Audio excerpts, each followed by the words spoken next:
Baik, anak didik kami kelas 9, kita telah selesai membahas dinamika penduduk Asia dan Amerika. Maka pada saat ini kita akan membahas tentang dinamika penduduk Eropa.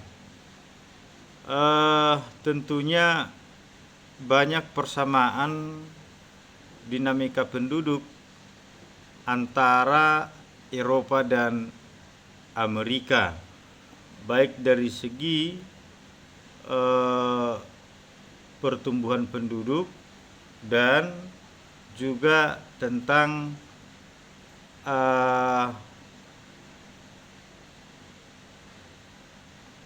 indeks pembangunannya ataupun kualitasnya, ya anak didik kami. Baik, sebagaimana dalam penjelasan sebelumnya sudah Bapak katakan bahwa Eropa itu adalah sebuah benua yang pada umumnya dihuni oleh negara-negara maju. Tentu berbeda dengan benua Afrika dan benua Asia. Ya, ada hubungan, ya, keterkaitan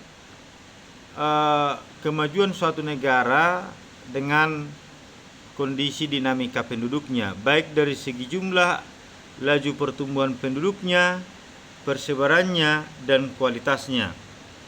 Baik anak didik kami, bahwa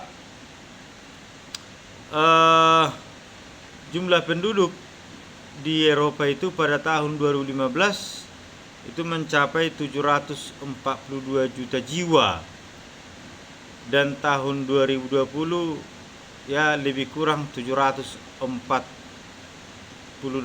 juta jiwa. Artinya terjadi pertambahan penduduk, ya.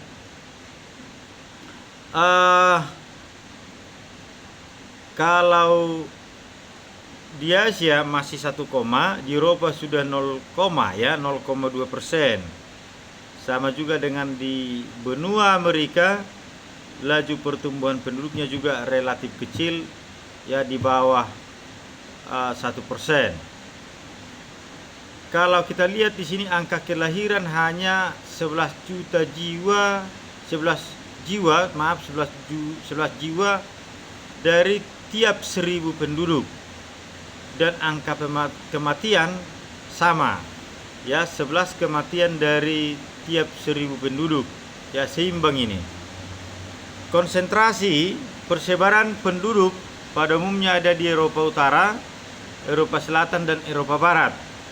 Ya, dimana kita tahu di sini banyak negara-negara maju, ya, kualitas penduduknya tinggi, bahkan sangat tinggi. Ya, itu sangat identik itu. Kemajuan suatu wilayah itu pasti berpengaruh terhadap migrasi penduduk ke wilayah itu. Contoh sederhana kan kemarin Jakarta sebagai pusat ibu kota, pusat ekonomi, pusat politik, pusat industri, dan lain sebagainya, maka urbanisasi perpindahan penduduk dari desa ke Jakarta sangat tinggi. Ya. Jadi dari sini kita lihat berarti sangat maju itu Eropa Utara, Eropa Selatan, dan Eropa Barat bila kita bandingkan dengan Eropa Timur. Baik, komposisi penduduk, pengelompokan penduduk berdasarkan usia produktif dan non produktif, ya sama dengan Asia, Amerika, yaitu 67% penduduknya berusia produktif, sehingga angka beban ketergantungan rendah. Ya, jadi di Eropa itu mengalami yang namanya bonus demografi, ya. Jumlah penduduk usia produktif yaitu 15, anak didik kami harus tahu itu 15 sampai 65 tahun, ya, sekitar 67%. Ya, itu menandakan angka kelahiran sudah tergolong rendah. Penduduk Eropa umumnya memiliki kualitas hidup sangat tinggi dan tinggi, ya. Tentu berbeda, ya. Yang sangat tinggi itu pada umumnya terdapat di region atau di wilayah Eropa Barat, Eropa Utara, dan Eropa Selatan. Ya, sedangkan untuk Eropa Timur pada umumnya tergolong tinggi, seperti Rumania, Ukraina, dan Bulgaria. Sedangkan negara dengan kualitas penduduk yang sangat tinggi, IPM-nya sangat tinggi, ada Inggris, Jerman, Prancis, dan Spanyol, dan beberapa negara lainnya. Ya, berarti tingkat pendidikan, angka harapan hidup, usia harapan hidup, kesehatan, ya, pendapatan per kapita pasti sangat tinggi di sana. Ya, dan itu pada umumnya adalah negara-negara industri. Baik, kita lihat dari segi ras. Pada umumnya itu adalah keturunan Kaukasoid, ya, dari Eropa. Namun secara umum ada 5 suku bangsa yang mendiami benua Eropa itu. Yang pertama adalah Nordik, ya, dengan ciri-ciri rambut pirang. Anak didik kami pastilah, ya, apalagi kita di daerah wisata sering melihat orang Eropa, ya, turis, ya, atau sering kita katakan bule, orang barat. Kalau ini ciri-cirinya Nordik lah itu. Rambut pirang, barangkali ini yang banyak kita lihat. Mata biru, kemudian tengkorak panjang, dan muka sempit. Ya, ini biasanya dari Eropa Barat, Eropa Utara, seperti orang Norwegia, Inggris, Denmark, Belanda, Swedia, Belgia, kemudian Jerman di bagian utara. Ya, jadi anak didik kami bisa dengan, oh ini Nordik sesuai dengan yang kami pelajari, melihat ciri-ciri ini. Kemudian yang kedua adalah suku bangsa Alpen dengan ciri rambut hitam, ya, mata hitam, kemudian tengkorak lebar dan tidak terlalu tinggi. Beda dengan Nordik tadi. Ya, ini pada umumnya banyak di Eropa Tengah dan Selatan, seperti Prancis, Swiss, Polandia, Austria, dan Jerman bagian selatan.